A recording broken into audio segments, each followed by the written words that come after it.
Hello, তোমরা সবাই কেমন আছো? আজ চলে গেছিলাম হচ্ছে আমি আর বোন বাজারে। বাজার থেকে কিনলাম হচ্ছে মাটন, কিনেছে চিকেন, ঠিক আছে। আর এটা লঙ্কার দোকান, মানে সবজির দোকান। এটা দিদার আমি আর বোনদারি।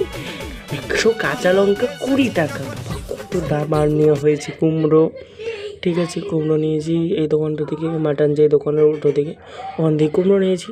আর আজকে কিন্তু জন্মাষ্টমী। আমাদের বাড়িতে গপু নেই বলে আমরা হচ্ছে জন্মাষ্টমী পালন করিনি।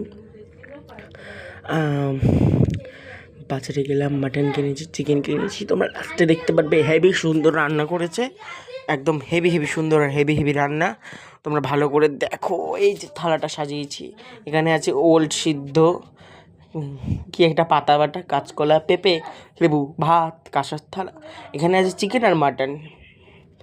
একবার দেখে নাও তোমরা ভালো করে, পেঁপে দিয়ে। টাটা তোমাদের সবাইকে, ভালো থাকবেন, সুস্থ থাকবেন। আবার দেখাবো অন্য একটা ভিডিওতে।